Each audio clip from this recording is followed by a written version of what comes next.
When I heard Boy is a Liar Part 2 by Pink Pantheress, I was just enthralled by it. It sounded so fresh and so cheerful, but then the Ice Spice rap in the middle takes this really sad turn.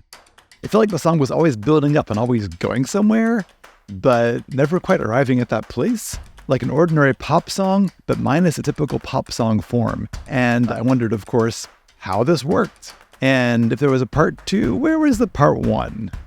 So in this video, I want us to talk about why the song is so propulsive, so constantly interesting. It's caused by suspense, by a few different things. One is from a very ambiguous key center. Also, there's a mismatch between the song form and the arrangement, so you can't really tell where you are all the time, and a lot more. So let's do it. Let's talk about Boy's a Liar Part 2. Pink Pantheress is from the UK. She's done a number of songs. She got well known on TikTok, and she made the song, and it was a number 2 hit in the UK. Then they made a remix with Ice Spice, which is Boy's a Liar Part 2. The song is a series of short sections. Each one is 8 measures long, about 14 seconds apiece. Let's take a look at the first one, which is really the first verse. Take a look inside your heart. Is there any room for me? Just Pink's voice, accompanied by a little kick drum. So the first phrase of this is just the notes C, A, C, and D, maybe a little B flat between the C and the A. You can't really hear that very clearly in her voice. The second phrase just goes down a scale from A, G, F, E, D, C, skipping B flat or B, whatever it would be, going to A, and then it goes back up C, rising to G, back down the scale again to C. Already we have some ambiguity in this song. What chords would accompany this melody? It could be a C, or a D minor. It could be C, A minor. Notice that the first phrase keeps on rising up basically from C to D. The first note is C, then it goes down, then it goes back to C, up to D. So the first phrase is rising from C to D, and the second phrase ends with a descent to from D to C. Here it comes, D, C. So the first phrase already is playing with the idea that you're going from C to D and back from D to C. At the beginning, when Pink, if I may be on a first name basis, sings, you don't really know what the chords are or what the key is. So it has this kind of open-ended sound. And then when the chords come in, it's probably not what you're expecting unless you know the song really well. So it feels sort of fresh and surprising. Every time I pull my hair, was any out of fear? In the second verse, some new instruments come in. The kick is joined by a little snare sound, some keyboard chords, and a cute little riff, the signature riff of the song, which goes do-do-do-do-do-do-do, which happens to be built from the notes A, G, F, E, D, and C, much like the verse melody. In a song like this, it's more or less one chord progression, although we'll talk about the variations. So if you're going to have one thing looped the entire song, it can't, I think it'll just sound really cloying if it keeps on resolving. And so that's why I think a lot of these loopy songs have ambiguous keys and don't resolve cleanly. In Western music, in classical music, you define keys very strongly. You'll have like a 5-1, like a G7 to C, with a leading tone that goes B to C, that defines the key of C very strongly. Pop music tends to avoid those things. And often you're kind of like between keys, or you're in a certain kind of progression. But considering what key the song is often leads you to insights analytically. At least it helps me to understand how the song works, to think about what key it could sort of be in. Of course, on the dance floor, people aren't dancing thinking, wait, what key am I dancing to? I don't dance the B flat major. And then when the chords come in, the reason it feels surprising is that it was an ambiguous key before, and then now it comes in and the notes are not in really stable parts of the scale. People usually say, okay, well, the first chord of the song is a B flat. So this probably is in the key of B flat. It's not a bad guess. I feel like it could be in a B flat. You could be, oh, there we are. Except, of course, it goes. It rises up from there. You would not expect the B flat and the G minor. The C is a 9th over that B flat, and it's a 11th or a 4th over the G. It's pretty dissonant. Yeah. As you know by now, I think dissonance is the best possible thing. Yeah. It sounds really cool when that chord comes in. Yeah, it's catchy, right? Here comes the noob section.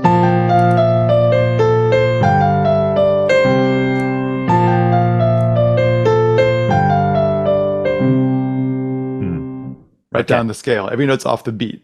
It's like ba ba ba ba ba ba ba ba, which again makes it feel like it's a little unstable because everything is off the beat. She has almost no notes on the beat except for the last C there. Right. It could be in B flat, but you avoided defining B flat that strongly because there's no 4 chord, there's no 5 chord, there's no B flat in the melody really. What kind of sounds like the song to you? If I play, it sounds kind of like the first chord, but not the rest of the song to me. If I'm thinking of the song in my head, I don't quite hear the song. If I played the C chord under the whole thing, which would then be a Mixolydian scale, it sounds a little more like the song to me.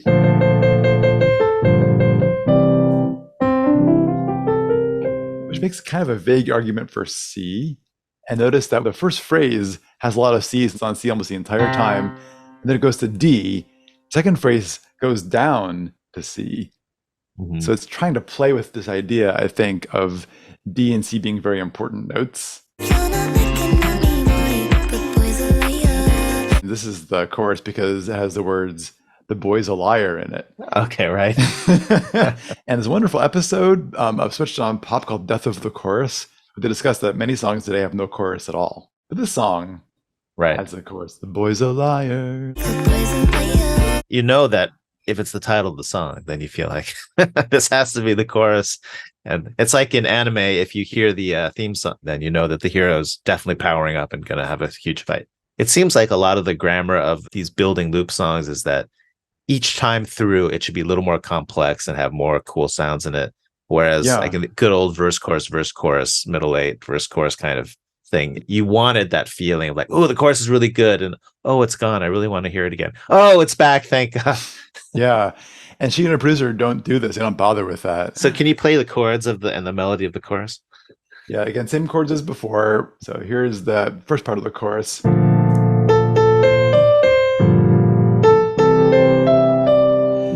It's very similar to the verse, isn't it? It's different rhythmically and it's got more notes in it, but notice it's still hovering around the C and the D with this A sticking out somewhere. Remember the verse? That kind of stuff. Right. And that E really sticks out to me. Interesting. It does kind of. I think it's a catchy moment because there hasn't been that higher note, and it is a note which seems to fit nicely in C major because it's the third. We have the same notes as before. We still have the A, C, D, E, F, and G, and A.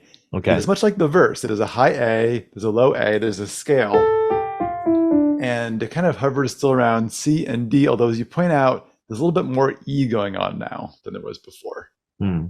And meanwhile, we have other things happening. We have the full kick and snare, which is a little more like a chorus because the full beat is there.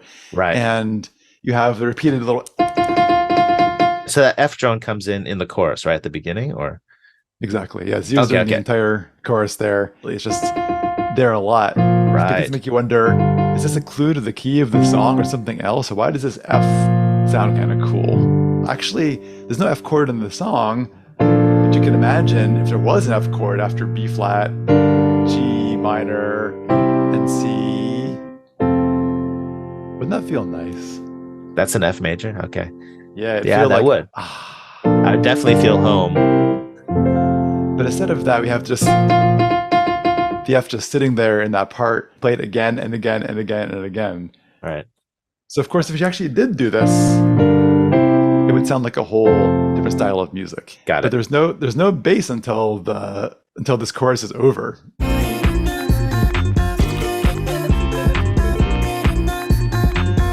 The bass doesn't come in the song until this post-chorus section. Only then do you finally have the song's full arrangement. The full band is in. And normally that would be happening at least by the chorus. But here it happens not in the chorus, but in this post-chorus section, which is surprising. And then in the rap, which would be a bridge normally, which follows next. This keeps on going. He say that I'm good enough. Got my think about shit that I should've known. Oh, I'm in the chorus, but actually I'm not in the chorus because the title isn't there anymore, but the bass is in there now.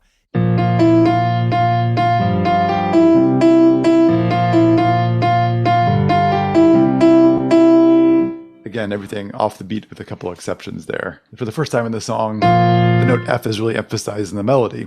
Before it was just passed through on the way to other destinations. But here we actually spend a lot of time on the F, obviously. And we go down in the G minor chord to E, then back to F again and again. There's a lot of F major stuff implying we got a really resolved F major. But instead, what she does is D minor. And this is where my heart just leapt. Okay, wait, so play the thing again, but instead of resolving to D minor, play the F major. Yes, here's what they didn't do.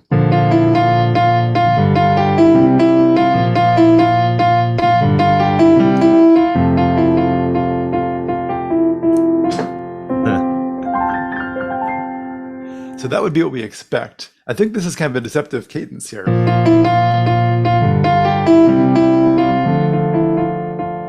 They just change one chord in the progression at one point in the song and makes all the difference because your ear waits for this moment, like a minute into the song where suddenly there's a new chord and it resolves something which has been built in the entire song, like this B flat, G, C, where's it going? It wants to go eventually to F. It won't, but it does actually go to the next best thing. It's very beautiful and kind of sad if you play it that way. Yeah.